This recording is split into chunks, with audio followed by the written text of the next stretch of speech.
தமிழ்நாடு வெல்லும். ஓடி விளையாடு ஓய்ந்திருக்கலாகாது. அதுக்கு தான் சூப்பர் சரவணா ஸ்டோர்ஸ்ல சம்மருக்கு ஆடைகள் வாங்கும் போது அவுட்டோர் கேம்ஸ் ஃப்ரீ. ஓடு ஆடு விளையாடு சூப்பர் சரவணா ஸ்டோர்ஸ் சம்மர் கோடையை கொண்டாடலாம். அதாவது மாநில அரசு என்ன சொல்றாங்கன்னா, ஐயா கோயம்புத்தூர் மெட்ரோ வேணும், அப்படியே மதுரைக்கு ஒரு மெட்ரோ கொடுங்க. ஆனா மதுரையில இன்னைக்கு நாங்க போட்டிருக்கக்கூடிய திட்டத்தின்படி மெட்ரோ ஒத்து வராது, எங்களுக்கு BRTS bus rapid transport system கொடுங்க அப்படின்னாங்கம்மா. ரோட்ல பஸ் போறதுக்கு மட்டும் ஒரு ரோடு, அங்க யாரும் டூ வீலர் எல்லாம் போக கூடாதுங்கம்மா. அது பேரு பிஆர்டிஎஸ். அகமதாபாத்ல சில ஊர்ல இருக்கு. வேகமா பஸ் போற திட்டத்தை கொடுங்க. இதுதான் இந்த எழுதின லெட்டர்ல பேரா 5.2.5ல மாநில அரசு எழுதிய கடிதத்துல அவங்க சொன்னதே, மதுரை மெட்ரோ சாத்தியம் இல்லை, எங்களுக்கு பிஆர்டிஎஸ் கொடுங்க. ஏற்கனவே ஒரு கோயம்புத்தூரில் பருப்பு வேகாத ஒரு ஆளை, ஒரு நபரை இங்கே மதுரையில் இறக்குமதி செய்திருக்கிறார்கள் வேட்பாளராக. அவருக்கு பிரச்சாரம் செய்ய இன்னொரு கோயம்புத்தூரில் பருப்பு வேகாத அண்ணாமலை என்றவரை கூப்பிட்டு இங்கே வந்து பிரச்சாரம் செய்ய வைக்கிறாங்க. அப்போ என்ன நம்மளுக்கு வந்த தலையெழுத்து பாருங்க. கோயம்புத்தூர்ல பருப்பு வேகாதவர்களும் வந்து மதுரையில வந்து பிரச்சாரம் பண்றாங்க. மதுரை மக்கள் அவ்வளவு முட்டாளா? இங்க வந்து அவர் சொல்றாரு, அது முதல்ல சொல்லிடணும், இவரு நம்ம ஆளு முதல் தடவை தேர்தல் சந்திக்கிறாரு. இவருக்கு அரசியல்னாலும் என்னன்னு தெரியாது, மதுரைனாலும் என்னன்னு தெரியாது. பிளேன்ல இருந்து இறங்கிட்டு முதல் பேட்டியில என்ன சொல்றாரு, மக்கள் இந்த திருச்சி மக்கள்ன்றாரு. மதுரையில வந்துட்டு நம்ம எல்லாம் திருச்சி மக்கள் கூப்பிடுறாரு. இவ்வளவு அறிவாளிகள். அவராது கோயம்புத்தூர்ல இருந்து வந்த, இப்போ நேற்று வந்தவர் அரசியல்ல ஈடுபாடு இருந்திருக்காரு. ஏன்னா கரூர்ல சட்டமன்ற தேர்தலில் நின்று என்னாச்சு, தோல்வி. கோயம்புத்தூர்ல பாராளுமன்ற தேர்தலில் நின்று தோல்வி. அப்பனா அரசியல்ல ஒரு நாள், ஒரு தேதி, ஒரு இடத்தில் கவுன்சிலராகவோ எம்எல்ஏ-ஆகவோ எம்பி-ஆகவோ இல்லாத இரண்டு நபர்கள் இங்கே பிரச்சாரம் செய்து அரசியல் பாடம் எடுக்கிறார்கள் மதுரை மக்களுக்கு. கேலி, கிண்டல் இதெல்லாம். அப்போ எதுவுமே தெரியாதவங்க இவங்க வந்து கண்ணுக்கு தெரியதை வச்சாவது பேசுவாங்களான்னு பார்த்தா கண்ணுக்கும் தெரியல, படிக்கிறதும் இல்லை. ஏன்னா தகவல் அவ்வளோ இருக்கு. ஆனால் இவங்க ரெண்டு பேர், அதாவது கோவையில் பருப்பு வேகாத ரெண்டு பேர், ஒருத்தர் தேர்தலில் தோல்வி மட்டும் அடைந்தவர், ஒருத்தர் தேர்தலை சந்திக்காதவர். இவங்க ரெண்டு பேரும் கவுன்சிலர் வேலை என்ன, எம்எல்ஏ வேலை என்ன, எம்பி வேலை என்ன, அரசாங்கத்துடைய எல்லை என்ன எதுவும் தெரியாமல் நேற்று பேசுகிறாங்க. என்ன வித்தியாசம்னா, ஒருத்தர் பெரிய கட்சியிலேருந்து வர்றாரு, நாட்டை ஆளும் கட்சியிலேருந்து வர்றாரு. ஒருத்தர் எங்கே அது கட்சி இருக்கான்னு தெரியாத ஒரு இயக்கத்திலேருந்து வர்றாரு. அது உறுதியாக அங்கீகாரம் பெறாத கட்சி. சரியா? அப்போ முதல்ல பெரிய கட்சி ஆளை பேசுவோம். பெரிய கட்சி ஆளுக்கும் அங்கீகாரம் பெறாத ஒரு நபர் தோல் காப்பாற்றும் கட்சி ஆளுக்கும் என்ன வித்தியாசம்? இவரு சொல்ற பொய் பெரிய பெரிய பொய், இவரு சொல்ற பொய் சின்ன சின்ன பொய். இவ்வளவுதான் வித்தியாசம். அது என்ன சொல்றது, கொடூரமான பொய், ஆனா பெருசு பெருசு, சின்ன சின்னது. அவரு கோயம்புத்தூர்ல இருந்து வந்தவர் சொல்றாரு, மதுரைக்கு மெட்ரோ திட்டமே உருவாக்கவில்லை, அது ஒன்றிய அமைச்சரகத்துக்கு அனுப்பவே இல்லை, அது வேற ஏதோ பிஎஸ்ஆர் என்னமோ பேர் சொல்லி அதுதான் அனுப்பப்பட்டது, அதுதான் ரிஜெக்ட் ஆனது. எங்க பொய் சொல்றதுக்காக கொஞ்சம் படிச்சுட்டு என்ன வரலாறு இருக்கு, என்ன தகவல் இருக்கு தெரிஞ்சுக்கிட்டு வரணும் இல்லையா? அப்போதான் நமக்கு கொஞ்சமாவது நம்பிக்கைத்தனமா இருக்கு. நான் சொன்னேன், நான் நிதியமைச்சராக இருக்கும்போது நிதிநிலை அறிக்கையில் மதுரைக்கு மெட்ரோ கொண்டாட திட்டம் உருவாக்கப்படும் என்று என் வாயால் அசம்பிளியில் பேசினேன். அதை நான் பொய்யா இருந்தேன்னா என் மேல நேரம் பிரிவிலேஜ் கமிட்டி நடவடிக்கை எடுக்கப்படும். அதற்கு பிறகு நிதியமைச்சராக இருக்கும்போது கோவைக்கு 8 வருஷத்துக்கு முன்னால அறிவிக்கப்பட்ட மெட்ரோவையும் ஒரே நாள் நான் அறிவிக்கப்பட்ட மதுரை மெட்ரோவையும் ஒரே கையெழுத்தில் நிதி ஒதுக்கி ரெண்டுக்கும் டிபிஆர் திட்ட அறிக்கை உருவாக்குவதற்கு நிதி ஒதுக்கினேன். இரண்டும் ஒரே நாள் தான் எங்களுக்கு திரும்பி வந்தது. அப்ப இவருக்கு அது கூட தெரியல, எப்படி கோவைக்கு மெட்ரோ ரயில் வேற எங்கேயோ நான் கூறுவேன், அந்த திட்ட அறிக்கையுடைய தகவல்கள் என்கிட்ட இருக்கு. அந்த அமைச்சராக இருந்ததுல, அதனால அந்த திட்ட அறிக்கையில் சொல்லுது மொத்த தூரம் 31 கிலோமீட்டர். அதில் 8000 கோடி கேபிட்டல் காஸ்ட், 10,000 கோடி டேக்ஸ் சேர்த்து மொத்த காஸ்ட் 11,000 சொச்சம் கோடி. அதில் எவ்வளோ கீழே போகணும் அப்படின்னா 5.5 கிலோமீட்டர் அண்டர் கிரவுண்ட் பாதாளத்தில் போகணும். இங்கேருந்து மெஜரா காலேஜ்லேருந்து கோரிப்பாளையம் வரைக்கும் அண்டர் கிரவுண்ட் போகணும். பாக்கியெல்லாம் மேலே இருக்கும். 26 kilometre over ground, 5 kilometre under ground, மொத்தம் 31 கிலோமீட்டர். இந்த அறிக்கையை நாம் ஒன்றிய அரசாங்கத்துக்கு அனுப்புகிறோம். ஒன்றிய அரசாங்கம் முதல் திருப்பி அனுப்புது, இதில் தகவல் இல்லை. இவர் சொல்றாரு அறிக்கையே இல்லைன்றாரு. நான் சொல்றேன் இந்த அறிக்கையை அனுப்பிவிட்டு அவங்க திருப்பி அனுப்புறாங்க. திருப்பி அனுப்பின பிறகு சில விளக்கங்கள் கேட்குறாங்க. அந்த விளக்கங்களையும் சேர்த்து திருப்பி அனுப்பப்படுது. 2வது முறை அனுப்பப்பட்ட அறிக்கையை அவங்க நிராகரிக்கிறாங்க. எதுக்காக நிராகரிக்காங்க? மக்கள் எண்ணிக்கை தொகை பத்தலைன்றார்கள். ஆனால் இதோட சின்ன மாநகரங்களுக்கு அவங்க வட இந்தியாவில் கொடுத்துட்றாங்க. கரெக்டா? இப்போ 2 முறை இங்கேருந்து உருவாக்கப்பட்டு அனுப்பப்பட்டு திரும்பி பெறப்பட்டு திருப்பி அனுப்பப்பட்ட அறிக்கையை கோவையிலிருந்து வந்தவர் கூறுகிறார் இந்த மாதிரி அறிக்கையே இல்லை என்கிறார். அப்போ யோசிப்போம், ஒன்று அவர் போய் சொல்றாரா, இல்லை நம்மளாம் கனவு காணுறோமா? இருக்கும்ல, நேர் எதிராக சொல்றாங்க. எனவே நம்ம என்ன செஞ்சோம், போய் ஒன்றிய அரசாங்கத்தில் என்ன பேசியிருக்காங்க இதை பற்றி அப்படின்னு பாராளுமன்றத்தில் என்ன பேசியிருக்காங்கன்னு கேட்குறோம். இது பாராளுமன்றத்துடைய கேள்வி பதில் தகவல். அங்க நம்ம பாராளுமன்ற உறுப்பினர் திருச்சி சிவா அவர்கள் கேள்வி எண் 1820 அதில் கேட்கிறார், will the Minister of Housing and Urban Affairs be pleased to state the current status of the central government's evaluation of Madurai Metro?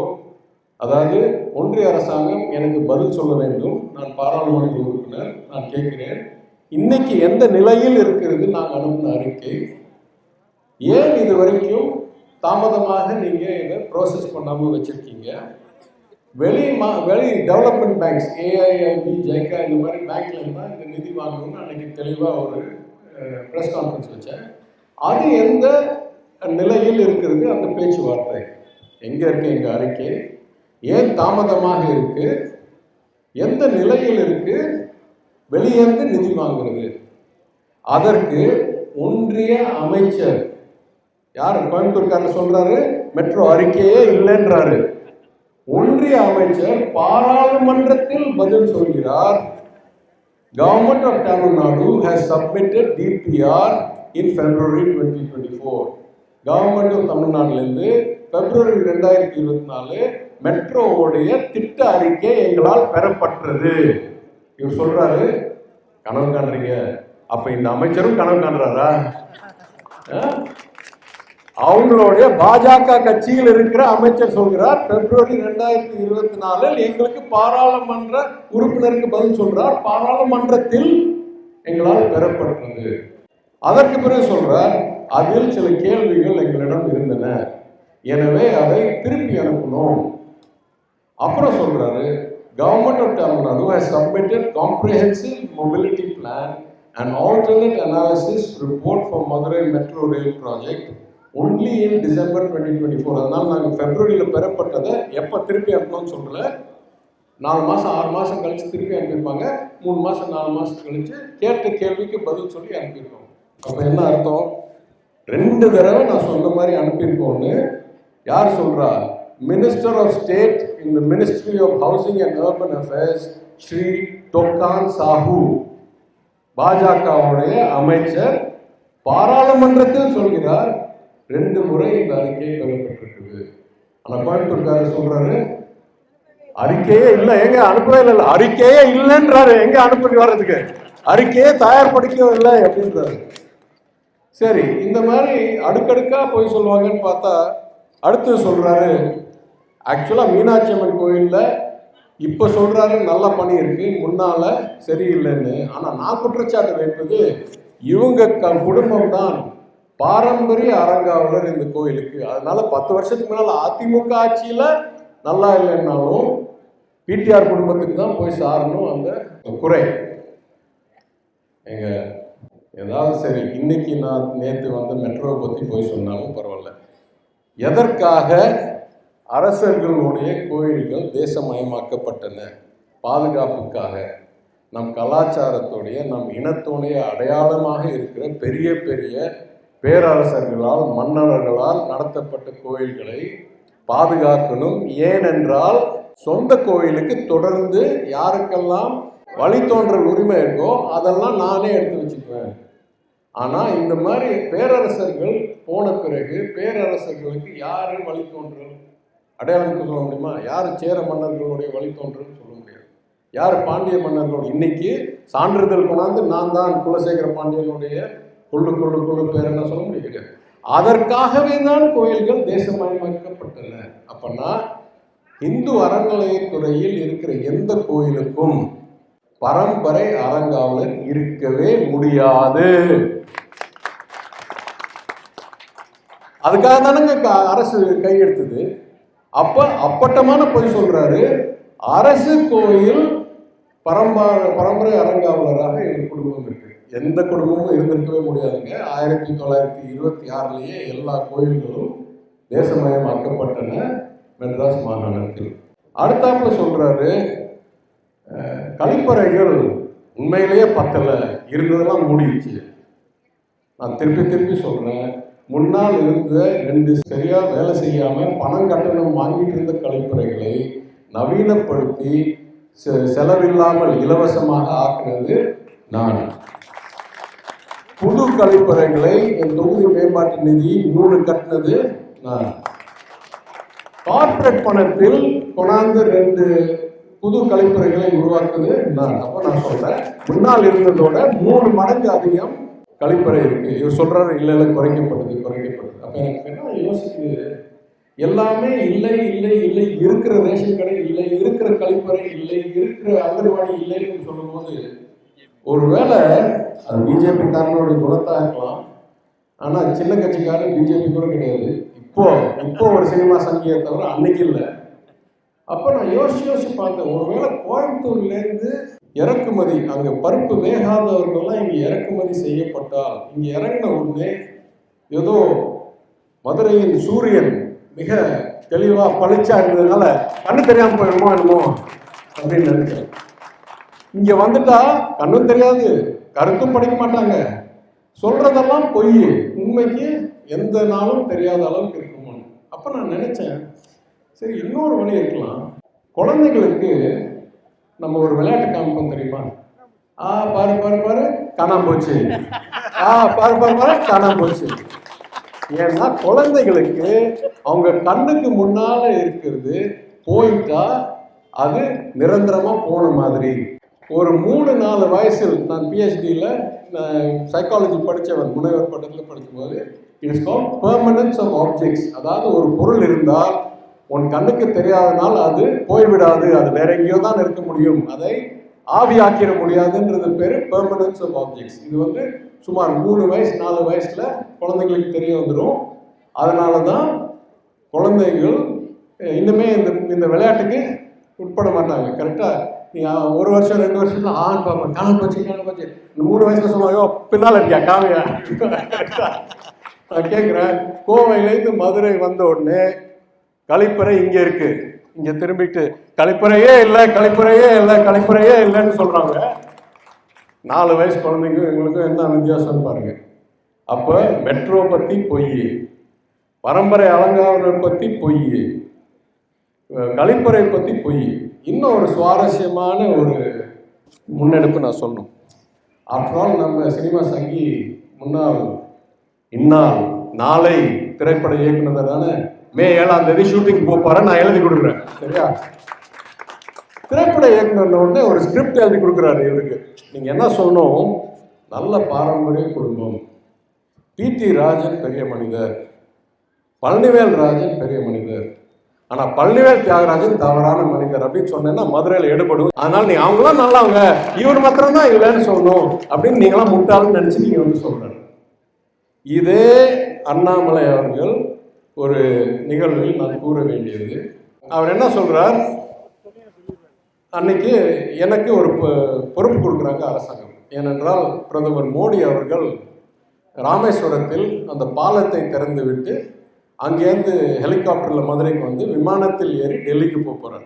எப்போல்லாம் பிரதமர் இங்கே வராரோ ஏதோ ஒரு அமைச்சரை அவருக்கு மினிஸ்டர் இன் வெயிட்டிங், அவருக்கு சேவை செய்யக்கூடிய அமைச்சர், வரவேற்கக்கூடிய வழி அனுப்பக்கூடிய அமைச்சர். எனவே எனக்கு அந்த பொறுப்பு கொடுக்குறாங்க. அந்த பொறுப்பு கொடுக்கும்போது நான் இங்கே மதுரை விமானம் நிலையம் மட்டும்தான் எனக்கு. அங்கே ராமநாதபுரத்தில் என் அருமை சகோதரன் மாண்பு அமைச்சர் அண்ணன் தங்கம் தெரரசுக்கு அங்கே மினிஸ்டர் மீட்டிங், மதுரையில் நான்.